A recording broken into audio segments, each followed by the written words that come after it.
Après le Rural Studio, Samuel Mockbee et aujourd'hui Andrew Frère, après Juan Roman et son école d'architecture de Talca en Chili, c'est Patrice Dohat, la troisième figure de l'enseignement et de l'expérimentation à rejoindre notre scène du Global Award. Partout dans le monde, son nom est associé à Cratère, lieu de recherche et de transmission de l'architecture de terre. Ce que le vaste monde au dehors de la France peut-être sait moins, c'est à quel point l'aventure scientifique et humaine de Cratère a été liée et est reliée à l'école d'architecture de Grenoble, où Patrice travaille depuis 40 ans. Une pédagogie innovante, ouverte, libératoire. Professeur Dohat a initié en France, au nom de l'écologie, un enseignement qui décloisonne les savoirs, les hiérarchise.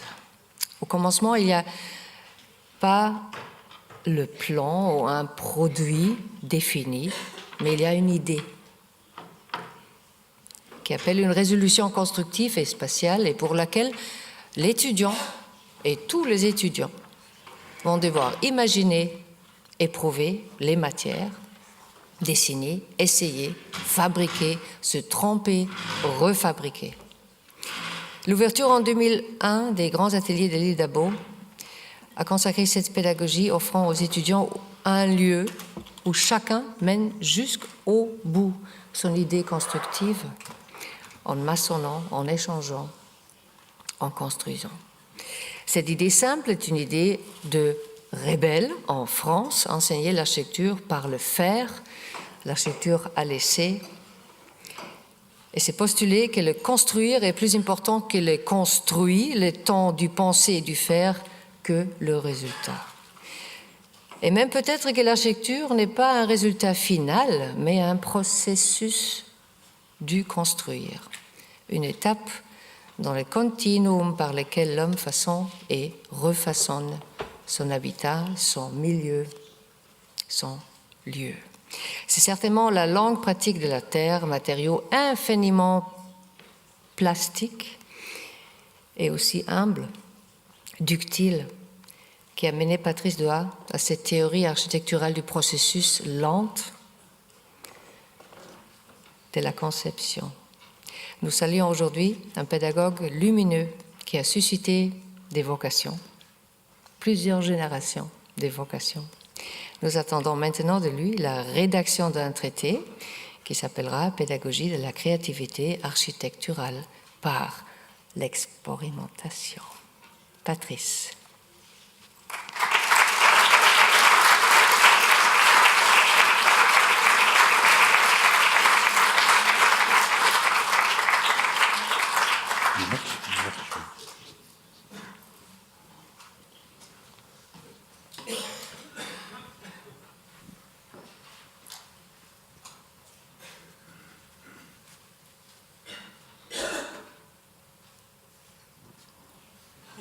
Hola! Hola, Jana! Marie-Hélène, hola! On vous applaudit très fort.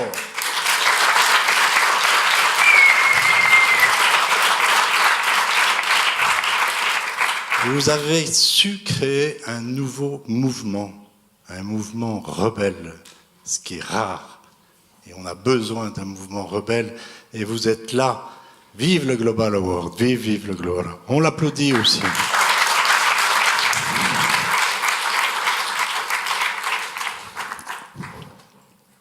Alors merci à Guy d'être là. On va jouer avec toi tout à l'heure. Je ne vais pas te louper. Je regrette que Francesco Mandarin arrive un peu plus tard, mais on jouera avec lui, t'inquiète pas. Francesco, c'est un grand ami.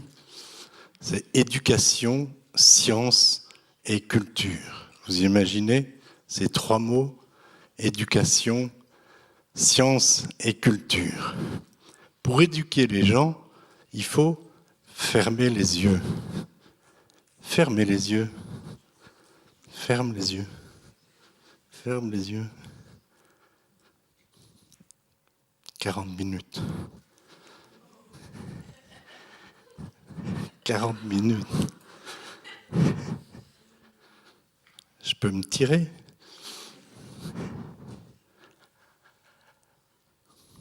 L'éveil des sens. Écoutez le silence de l'espace. Écoutez le silence de l'espace. Architecte, urbaniste, géographe, écoutez. Vous entendez? Sentez l'odeur de Paris.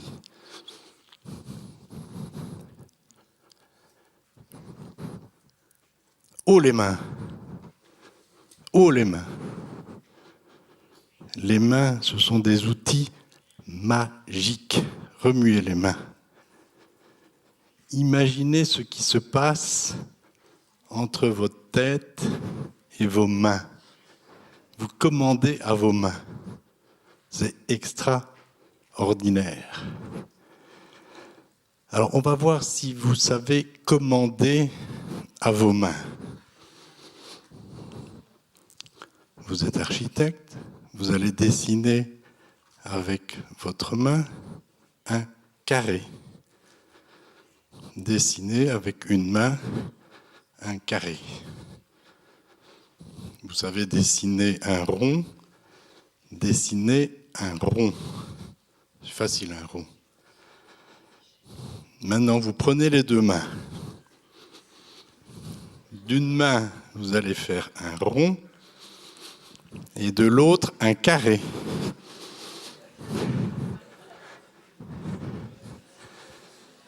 C'est comme ça qu'on sélectionne les étudiants à l'école d'architecture de Grenoble.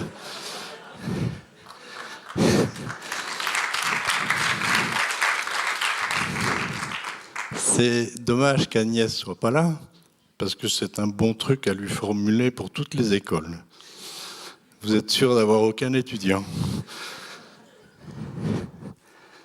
Alors, quelle terre pour demain? Ça fait partie effectivement de toutes les conférences remarquables qu'on a eues, plus toutes les autres. Quel habitat, quel paysage, quelles ressources, quelle énergie, quelle architecture et urbanisme pour une ville durable. C'est des questions fondamentales, finalement, de savoir comment on va enseigner à nos étudiants, à nos enseignants. Quel type d'exemple d'enseignement on peut avoir? Comment on peut innover et comment on peut enseigner l'architecture par l'expérimentation? Donc on va faire quelques essais par rapport à l'expérimentation tout à l'heure.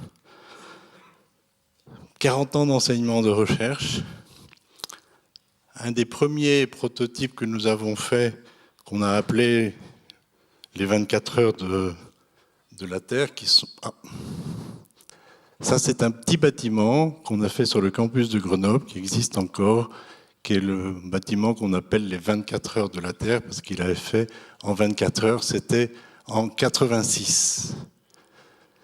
Quelques années plus tard, vous avez à Lyon, de nouveau, la capitale de la Terre en 2016, avec une organisation absolument fantastique de chercheurs, d'enseignants, sur lequel il va y avoir une 50aine de manifestations, et pareil, de l'expérimentation avec la construction aux grands ateliers.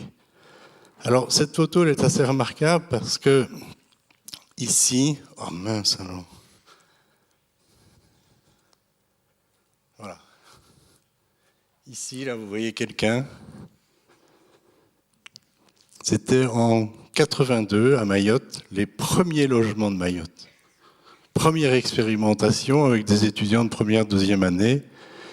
Et qui a fait ce projet-là, qui était étudiant, comme on l'a vu tout à l'heure, voilà, ici, il est là.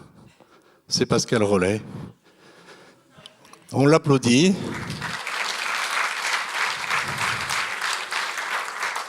Actuellement, plus de 20 000 logements sur cette île-là, en briques de terre.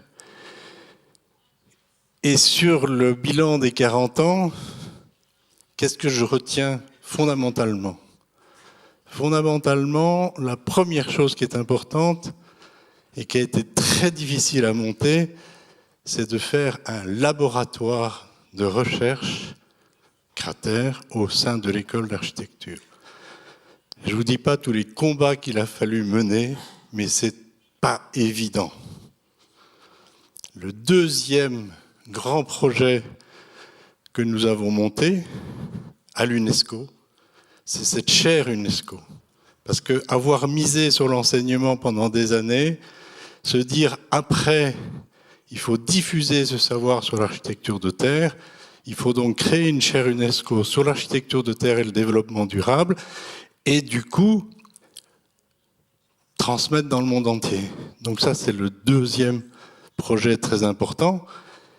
Et le dernier, qui n'est pas moi, mais qui est toute la jeune équipe qui est ici, l'équipe Amaco, l'équipe Cratère, l'équipe Architecture et Environnement et Culture Constructive, qui représente en gros l'ensemble une centaine de personnes qui ont réussi à avoir ce qu'on appelle un laboratoire d'excellence, décrété par le ministère de l'Éducation et de la Recherche. Un laboratoire d'excellence, à l'identique du CEA, la partie atomique.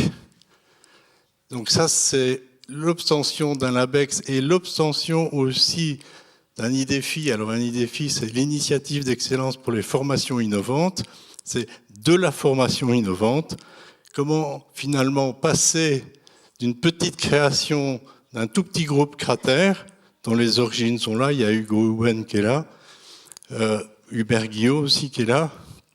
Donc comment passer de quelque chose qui est tout petit à quelque chose qui devient gigantesque et qui, finalement, on va le voir, poursuit sa voie. Voilà ce que l'équipe Cratère a réalisé uniquement sur l'année 2015. 44 pays, 44, disons, interventions sur un an. Vous imaginez, nous, quand on a commencé, il fallait 3, 4, 5 ans pour intervenir à Mayotte. Et ici, une intervention dans 44 pays, ce qui veut dire une diffusion mondiale très importante. Et je reviens à cette fameuse année 2016, où il va y avoir Lyon, capitale de la Terre, où il va y avoir un énorme congrès sur le Terra 2016, 800 personnes qui viennent du monde entier, le festival Grain d'Isère, Terra Award, créé par Dominique Gauzin-Muller, qui est par là, qui est parmi nous aussi, et puis finalement cette fameuse réalisation de prototypes. Donc, grand merci à Hubert et à Pascal, qui sont directeurs de l'unité de recherche. Grand merci à Thierry Geoffroy, qui est président du Cratère et directeur technique du LABEX, à Anne-Monique Bardago du laboratoire, Laetitia Fontaine et Romain Anger de l'équipe Amaco, Hugo, qui est mon partenaire depuis des années, Dominique aussi maintenant, et les conseillères éclairées, Titane, Galère et Nathalie Sabatier. Voilà, je pense qu'on les applaudit très fort, parce que c'est... Alors, vous pensiez que j'allais faire une conférence sur l'architecture de terre ? Ben non, c'est mal barré. On va faire une conférence sur l'enseignement et la pédagogie active, expérimentale et autres. Comment finalement on arrive à enseigner en première année à l'école d'architecture de Grenoble à 300 personnes, à 200 personnes, peu importe. Alors on a une hypothèse qui est simple. Si vous avez 20 étudiants en première année, il y en a forcément dans les 20 premiers 10% qui sont excellents, c'est-à-dire au moins 2 minimum. Si vous en prenez 200 ou 300, vous en avez 20 ou 30 qui sont excellents. Et ces 20 et 30 qui sont excellents, ils vont booster les autres. Ils vont faire avancer finalement cette pédagogie qui est active. Donc on travaille tout dans un amphi, comme si là vous étiez en première année. Je vais vous faire quelques exercices. Et ces exercices-là, finalement, on apprend ensemble, on corrige ensemble. Voilà, on est dans un amphithéâtre, on fait des exercices sur le papier, on fait beaucoup d'exercices, une 60aine d'exercices très très vite. Et donc on va... Voilà. Un enseignement basé sur une 50aine d'exercices, mais inattendus et décalés. L'objet, c'est de déconcerter, c'est d'étonner, c'est de déstabiliser, c'est de secouer, c'est de malmener. C'est bizarre, c'est de houspiller, dérouter. Mais tout en reliant art, science et architecture. Voilà, d'ouvrir par rapport à le possible ou l'impossible. Donc comment enseigner le plaisir de faire, comment dérouter, comment détendre? Finalement, il y a beaucoup d'astuces. Première question, vous rentrez en première année, on vous demande de prendre une feuille de papier, on a passé un petit film sur Theo Janssens et on demande plan, coupe, élévation, façade de ce petit prototype qui est facile, vous avez 10 secondes. En gros, après, bien sûr, la cathédrale de Chartres, plan, coupe, élévation, façade, mais c'est facile. Donc vous imaginez la tête des étudiants de première année, ils arrivent, ils débarquent, ils doivent faire des exercices stupides, ils ne comprennent pas. Dessiner les 7 merveilles du monde. Alors pourquoi les 7 merveilles? Imaginez la culture architecturale, les 7 merveilles. Alors ils sont sur leur iPhone, ils cherchent partout pour trouver les 7 merveilles.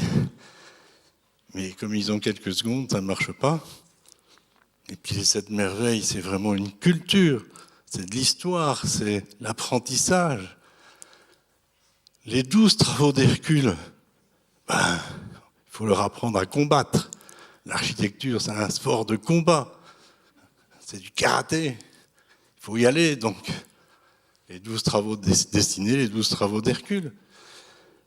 Plan élévation et du village de Kirikou la sorcière. Qui ne connaît pas Kirikou la sorcière? Tout le monde connaît Kirikou la sorcière.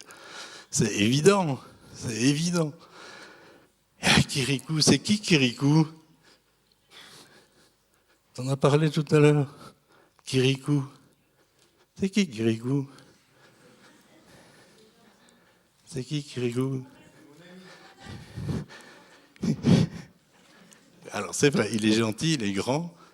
C'est un des plus grands architectes d'Afrique, en tout cas l'Afrique noire.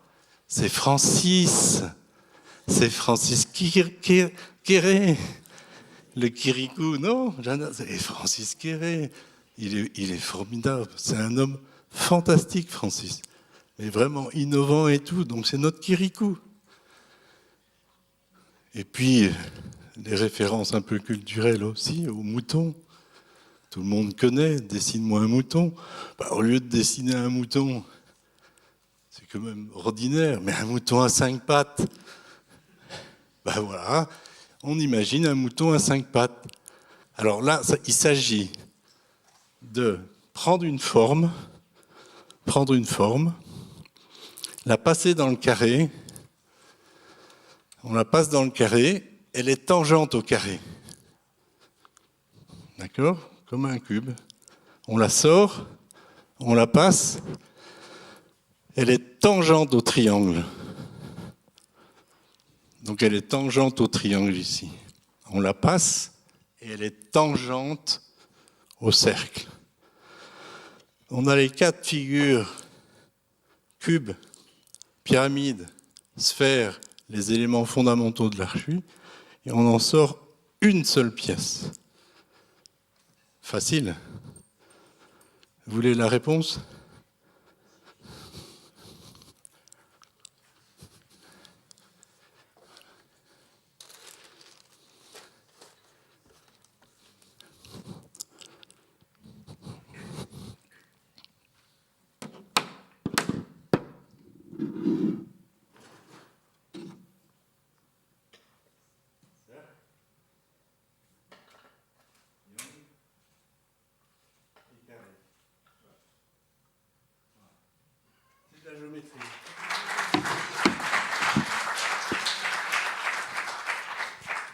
C'est de la géométrie descriptive. L'œuf, oh l'œuf, mon Dieu, l'œuf. La naissance du monde. Oh, tout un poème, l'œuf. C'est extraordinaire. Imaginez une poule qui fabrique un œuf. Une poule comme une bétonnière. Elle tourne. Pourquoi? Elle a mangé des graviers. Elle fait du béton à l'intérieur. Elle sort une coquille. En plus du jaune pour faire de la peinture. Du blanc pour faire du vernis. Mais c'est fantastique, une poule. Voilà. Et elle fait du béton à basse température. Imaginez les cimentiers. Ils cuisent à 1200 degrés. Imaginez l'état de la poule à 1200 degrés. Elle cuit. La poule, elle est intelligente. Elle travaille à 36 degrés, elle fait un béton. C'est l'avenir. Henry Van Damme, physicien, il connaît le truc. C'est le plus grand physicien du monde qui nous aide à trouver toutes nos solutions. Merci, Henri. Poser un œuf. Avez-vous déjà posé un œuf en équilibre? Jana, t'as déjà posé un œuf? Pas en équilibre. Sans le casser. Pas comme Christophe Colomb. Vous voyez, là, ils ont tous des œufs. Ils ont l'air bêtes. Alors ils se concentrent. Ils font le silence. On est dans l'apaisement. Petit à petit, le jaune remonte.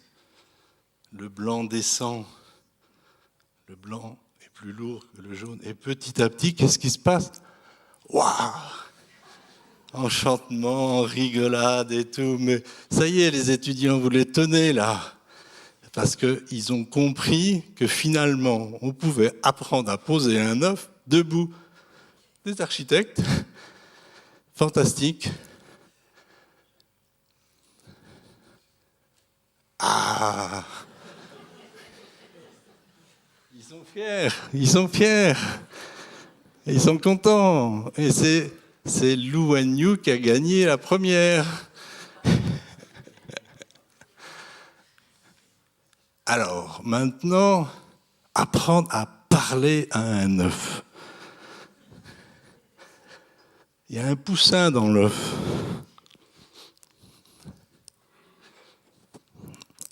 Allô? Oui, oui. Il a répondu. Il y a un petit poussin. Donc, on va...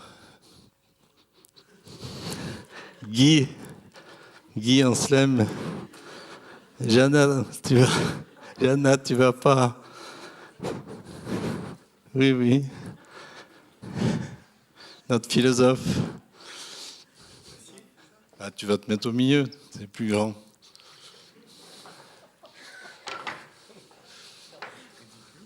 Oui, oui, oui. Je vais vous ridiculiser.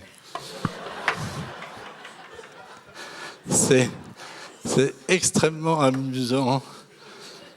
Alors, vous allez poser vos deux mains comme ça. Oui, à plat, voilà. Comme ça, bien. Cale le verre, vous calez le verre. Comme ça, bien droit, fier. Voilà, comme ça. Bien, bien, mettez les mains comme ça, fort. Voilà. Et le verre ne peut pas bouger. Il s'agit de retourner l'œuf. Donc il y a une petite marque là, au-dessus. Donc vous êtes poli avec cet œuf. Vous êtes gentil avec cet œuf. Donc vous lui demandez de se retourner. Œuf, retourne-toi, disait Jana. Vas-y Jana. Non, tu peux, en zoulou, c'est bien. Non, oui, tu peux t'approcher. Ouais. Œuf. Attends. Je parle dans ma langue, tu sais. Peut-être elle comprend mieux. Ae, tredi. dreh dich herum. Il comprend rien.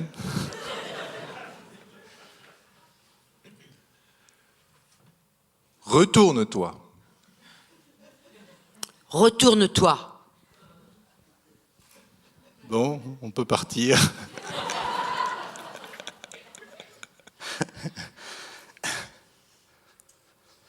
Non mais vous parlez pas assez fort. Il y a la coquille qui empêche le son. Donc il faut crier plus fort. Allez, criez.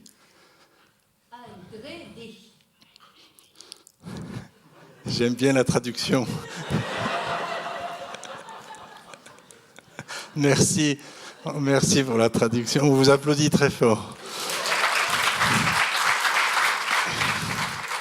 Allez, Guy, vas-y. Retourne-toi. Il n'obéit pas à Guy. Vas-y. Retourne-toi. Bon, apparemment, il dort. On n'a pas tellement de temps, donc on va accélérer. Donc on va demander au public de crier très fort pour réveiller l'œuf. À 3. 1, 2, 3. À vous maintenant, criez. Ah! Oui, criez. Oui, tous les trois. Oui. Non, mais attends. Là, vous êtes nuls, là. Non, mais... On est moins nombreux, surtout. Allez, plus fort. 1, 2, 3.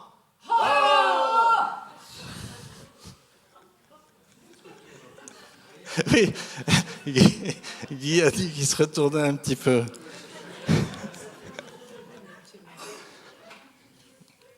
Bon, pourtant, c'est facile. C'est comme le petit exercice que j'ai donné à Kengo Kuma. Ah, est-ce qu'on peut le voir là? Oui, c'est ça. Ça a été fabriqué par Hugo Huben. Et puis, il y a une petite tige qui est insérée. Et c'est une astuce pour trouver. Je vous le fais passer. Voilà. Bon, j'ai combien de temps avec vous?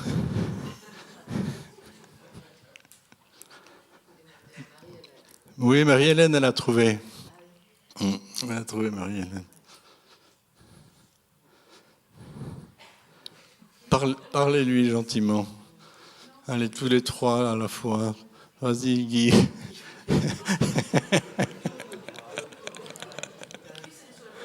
Hein? Christ est sur la bonne voie.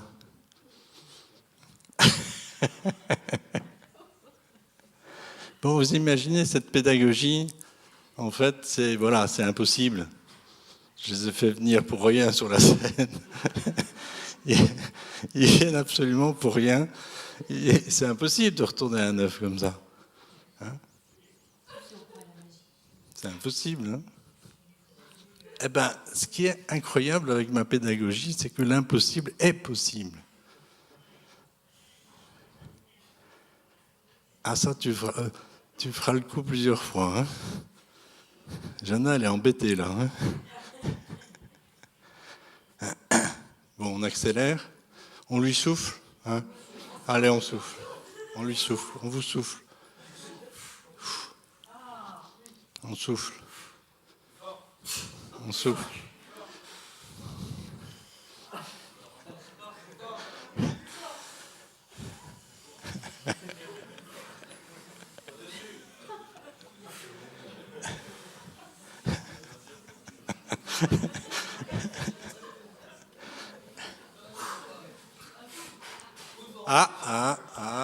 Ah oui. Si, vas-y. Il faut souffler ici, là, par là. Tu rapproche-le plus près et souffle, mais très très fort. Vas-y. Très fort, hein. Non, mais beaucoup plus fort que ça. Un coup sec, là.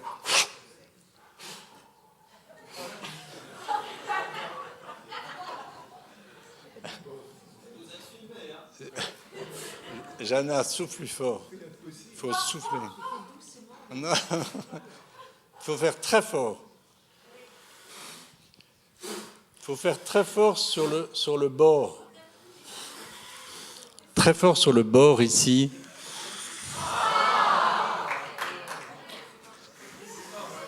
Plus fort.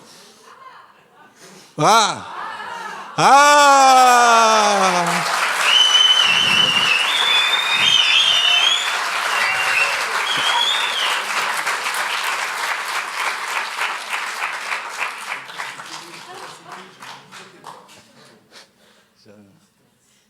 Bon, on fera le coup à Francesco Mandarin tout à l'heure. Alors oui, déconcerté, déstabilisé, malmené, c'est ce que j'ai fait avec vous. Ben c'est bon, là, vous pouvez... À moins que vous les soufflez. Si vous les soufflez, il n'y a pas de problème. Donc on est dans l'intuition, on est dans l'inattendu, on est dans l'imaginaire, l'empirisme, on est dans le détournement, on est finalement dans la libération, enfin libérer la créativité. Comment on peut libérer la créativité?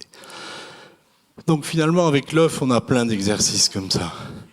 Et avec l'œuf, ben, on va lancer un œuf de 30 mètres de haut, et l'œuf qui s'écrie, il dit « Protégez-moi les architectes, ils vont me lâcher ». Donc on doit créer une structure pour protéger l'œuf. Vous voyez, là, il est lancé du haut du toit de l'école. Regardez les regards magiques, regardez l'œuf qui descend petit à petit. Regardez l'œuf en parachute. Et donc ici, voilà, vous allez avoir toute une série d'exemples de structures, finalement, d'intelligence spatiale pour protéger cet œuf. En plus, regardez bien le regard. Ce n'est pas uniquement la structure. Regardez l'habit de l'architecte. Regardez la couleur des liens et autres. La manière, finalement, dont on peut habiller l'œuf, construire la structure, construire le sourire et construire l'habit. La manière dont les architectes ont une forme d'intelligence, parce que cet exercice, il est fait très rapidement, la construction est faite très rapidement, et comment on imagine toutes ces structures. Vous voyez, imaginez, il y a du lourd. Et le regard, regardez le regard d'acier. Le regard d'acier, la couleur d'acier. Le papier. Ah, coucou. Ah, coucou. Ils sont tous là, là. Ils regardent. Voilà le sourire. Elle est là, sœur sourire. Donc tout ça, ça demande effectivement de l'imaginaire, de l'imagination, et puis surtout de prendre des matériaux très différents, soit très complexes, soit extrêmement simples, qui vont finalement éduquer cette façon de faire, c'est-à-dire déstabiliser l'étudiant, mais en même temps fier d'avoir réussi à retourner un œuf, à parler à un œuf, fier aussi finalement d'avoir fait une structure comme ça très très rapidement qui permet finalement de travailler aussi avec l'air, parce que quand on retourne l'œuf là avec Guy, ben, on ne pense pas à l'air avec Jana, on ne pense pas, on n'imagine pas, alors que l'air c'est un matériau. Donc l'air, si c'est un matériau, on peut l'utiliser. D'où l'intérêt de cet exercice. Le papier aussi. Le papier, la manière dont on peut travailler le papier, dont on peut se déguiser, s'habiller avec du papier pour construire finalement un espace tout autour du corps. Donc là, on va habiller le corps avec du papier. Habiller le corps, ce qui veut dire finalement étendre le corps, faire une architecture de protection du corps avec des matériaux hyper simples. Voilà, on a... Alors plus ou moins bien, plus ou moins logique, des références culturelles du monde entier, l'assemblage, la liaison entre les gens, la manière dont on peut travailler ensemble, le rassemblement, le découpage, la liaison du fil, l'assemblage des feuilles, très simple aussi, avec du un peu plus compliqué, papier et craft, liaison, toujours pareil, manière de finalement construire. Donc on construit avec du tissu, on construit avec des lames, on construit avec plein de matériaux. Ici on est aux grands ateliers. Les grands ateliers permettent finalement d'avoir comme ça un jeu d'espace, un jeu de défilé, un jeu finalement du corps et de la manière dont on peut jouer ensemble avec ce type de déguisement. On est un peu dans l'école du Bauhaus, dans le mouvement finalement, où on fait une architecture qui va sortir du corps. Le corps et l'espace, c'est important. La kinesthésie, c'est important. Donc on va essayer d'élever ce corps, de prolonger la tête, de faire un autre exercice où la tête, finalement, elle est valorisée. Elle est valorisée avec, toujours pareil, des formes extrêmement simples où on retrouve ces fameux cubes, on retrouve ces sphères, on retrouve finalement un mélange de travaux très simples. Vous voyez, à droite, simplement une feuille pliée et un blocage, des références. Voilà, ce qui permet d'avoir un autre regard finalement sur la tête. Et puis surtout, ce sont des exercices qui permettent de penser un peu autrement et de réagir et d'être toujours pareil, d'être finalement fier de ce qu'on a accompli et fier finalement de travailler ensemble. Alors je passe un peu vite, mais on n'a pas tellement de temps. La feuille de papier, l'exercice sur la feuille de papier, c'est un peu miraculeux parce que quelque part, cette feuille de papier, très simple, d'une feuille, on va créer un volume, on va créer une structure, juste en la dépliant, avec un système d'origami, juste finalement en créant seulement avec une matière simple, des volumes et des espaces. Comment on crée des volumes et des espaces avec un vocabulaire qu'on a mis au point à l'école d'architecture de Grenoble qui permet finalement de faire aussi des structures qui sont montées, qui sont dépliables. Ensuite, tous ces exercices pratiques, on reprend un peu les histoires des exercices ligne, point, plan et des références à Vasily Kandinsky, avec finalement les tensions, les compressions, toute l'école finalement du point, du ligne et plan. Et on va demander finalement aux exercices aussi, aux étudiants de faire des exercices sur les entrelacs, sur la manière dont la culture islamique a fait au niveau mathématique des performances. On va travailler aussi avec Escher sur la manière dont on peut, disons, imaginer un monde étrange avec ses dessins. Donc là, tous des dessins, ça paraît aussi un exercice très difficile et très compliqué, mais ça, en général, c'est fait en 1h30 dans l'amphithéâtre. On donne un tout petit cours de méthode de travail et ensuite, ils font toute une série de petits dessins comme ça, très vite faits, à la main, qui permettent de comprendre autrement et puis surtout un apprentissage du plan, un apprentissage des coupes, un apprentissage finalement de la géométrie. Ensuite, un autre chapitre important dans l'enseignement de la première année, éducation, il y a la science. La science, finalement, de la matière en grains. On n'apprend pas forcément le matériau, mais on apprend comment la matière peut-elle, finalement, constituer le matériau lui-même. D'où vient cette matière première? Sans expérience sur la matière première qui ont été faites par l'équipe de recherche d'Amaco aux grands ateliers et qui permettent de mieux comprendre la physique finalement de la matière, comment cette matière se comporte. Des exercices sur le sable, on apprend à couler du sable en créant des espaces, dans des exercices aussi très simples, on fait un petit gabarit, on met du sable dedans, on le retire et puis ça donne une forme ou des formes différentes. Voilà, un moule finalement, un gabarit Et puis ensuite, après, forcément, on va demander à l'étudiant de relever, c'est-à-dire il a l'exercice devant lui, il va relever, il va redessiner et mesurer, tracer avec le sable. Donc là, c'est aussi aux grands ateliers, on va mettre du sable, on va l'étaler et on va tracer. Donc très simple aussi, très rapide à faire. Donc plusieurs exemples de traçage de sable avec le labyrinthe, le sable qui est poussé, et puis construire en sable.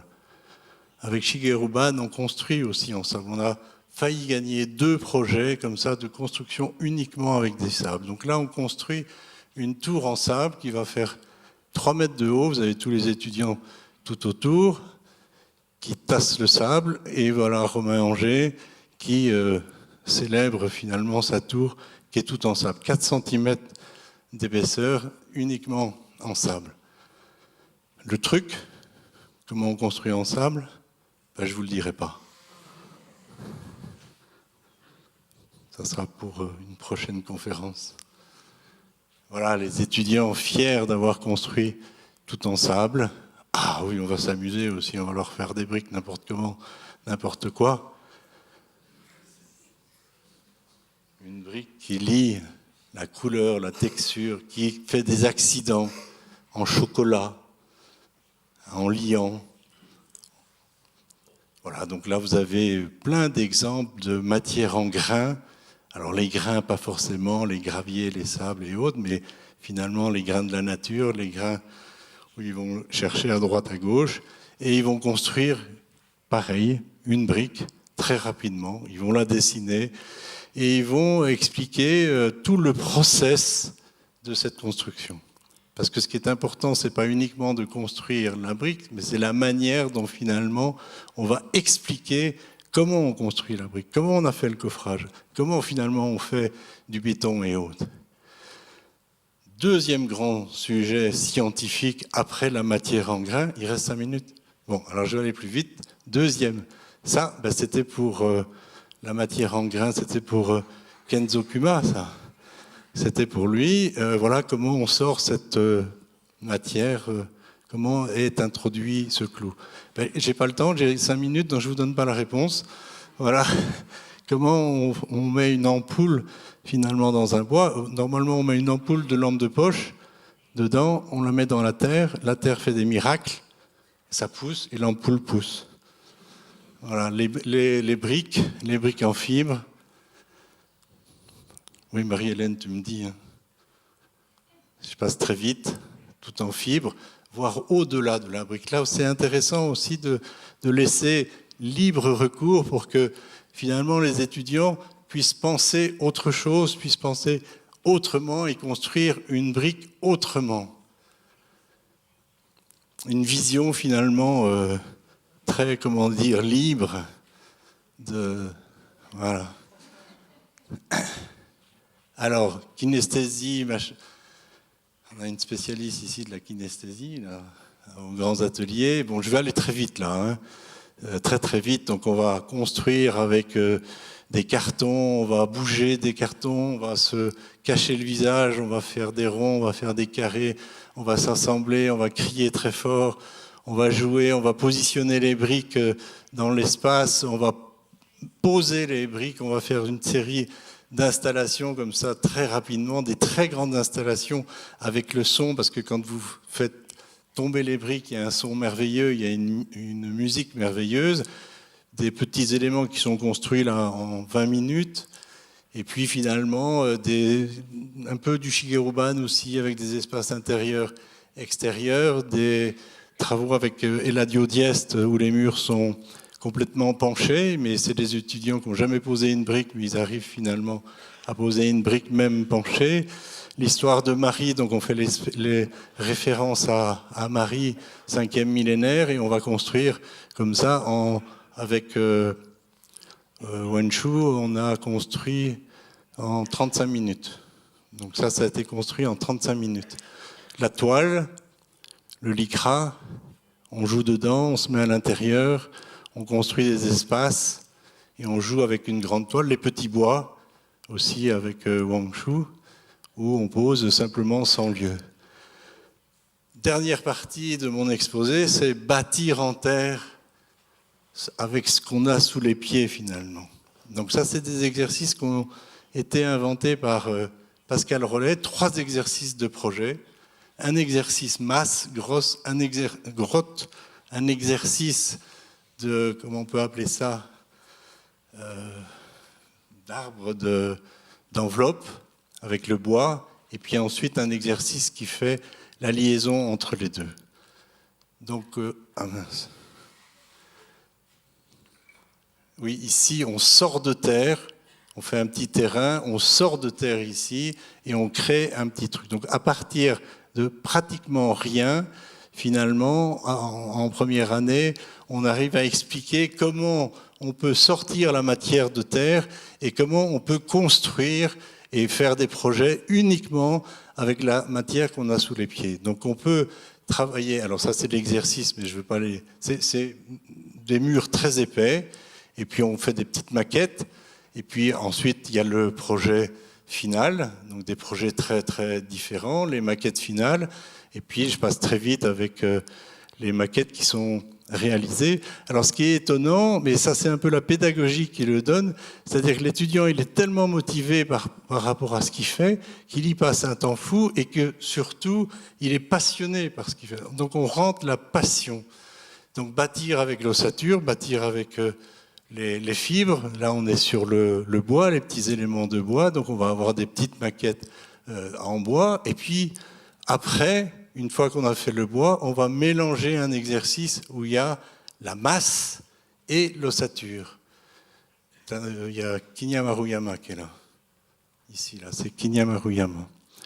Donc il vient examiner un peu les exercices, et là c'est pareil, on arrive à finalement avoir, par rapport en fin de première année, des exercices un peu, disons, très spectaculaires par la manière dont l'étudiant arrive à gérer l'espace qui est à l'intérieur finalement de ces petites maquettes. Parce que finalement, il a vécu cette part. Donc 3 idées clés pour cette pédagogie. On fait l'éloge de la simplicité, on transmet en s'amusant et on rend les étudiants heureux. Ensuite, ces étudiants-là qui sont là, en première année, ils ont fait un petit bâtiment dans le cadre du Solar Décathlon à Versailles. Donc je passe très vite aussi. Ils se sont mobilisés, ils ont fait un truc en 1 mois et demi, et ils ont construit dans les garages de l'école, ensuite transporté sur Versailles, et construit un bâtiment tout seul, en bois et en terre. Voilà. Alors, félicitations à tous ces étudiants qui sont là. On les applaudit très fort parce que c'est une forme de performance. Marilène, il me reste combien de temps ? Alors, la conclusion. L'expérimentation pédagogique, elle permet de décomplexer l'étudiant. Ça, c'est vraiment important, c'est-à-dire de l'ouvrir, de l'empêcher de penser qu'il va mal faire, etc. Non, ce qu'il fait, finalement, c'est pas important ce qu'il fait. Il le fait. Il le fait, donc s'il le fait, il y a un moment donné, il va sortir. Et c'est l'ensemble des exercices qui va motiver tout le monde. Ça sollicite la créativité de la plus ciblée à la plus débridée, voire décalée. On aime bien le mot décalé. Décalé. Je suis liégeois. Les Belges sont décalés. Oui, en Belgique, on est décalé. Oui, le décalement, c'est important. Souligne l'importance de la nécessité de la transversalité du décloisonnement. C'est-à-dire que finalement, ce n'est pas uniquement une science d'architecte, mais il y a toutes les sciences humaines, il y a tous les arts et tout qui se rapportent à cette pédagogie. Un large regard sur le monde, oui, parce qu'il y a beaucoup de conférences qu'on donne, qui sont des conférences sur le monde entier, finalement, sur la manière dont le monde s'organise par rapport au développement durable. L'expression de la curiosité et de la tolérance nourrit l'innovation en ayant recours à l'intuition et l'improvisation, participe à construire une personnalité ouverte à partir d'un premier élément vécu, ça revient un petit peu à ce que je disais tout à l'heure, renforce le potentiel de réponse originale au profit de la conception du projet. Oui, on est dans l'originalité. introduit dans l'enseignement des méthodologies où le recours à la dimension ludique et au travail d'équipe contribue à la dynamique du groupe. C'est-à-dire le travail d'équipe, on l'a vu pour les projets là, d'Afrique du Sud, est très important. De la manière dont les jeunes ont fait les dessins là, des têtes et tout ça, c'est extraordinaire. En fait, ça ouvre les possibles et surtout, on est dans l'éclosion, c'est-à-dire on est dans l'éclatement. On sort de la personnalité. Voilà, enseignés en première année, ils sont là. On les applaudit aussi.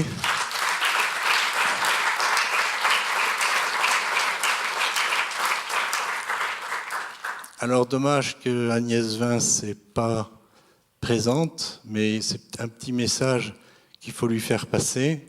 Cet enseignement, il est très fragile, il risque de disparaître l'année prochaine. Je m'en vais. Peut-être d'autres personnes aussi s'en vont par un système de décodage que je ne comprends pas. Donc on a mis 40 ans à monter un enseignement qui risque de disparaître. Je trouve ça désolant. Mais je dédie quand même ce Global Award à mes collègues, mes amis, chercheurs, enseignants et professionnels d'AECC, de l'unité de recherche, architecture, environnement et culture constructive, du cratère avec la présence de Thierry Geoffroy comme président et de toute l'équipe AMACO qui est aux grands ateliers. Ensemble, depuis plus de 40 ans, nous avons pu construire un monde plus juste d'éducation, de sciences et de culture. Merci à tous de continuer à désobéir. Voilà.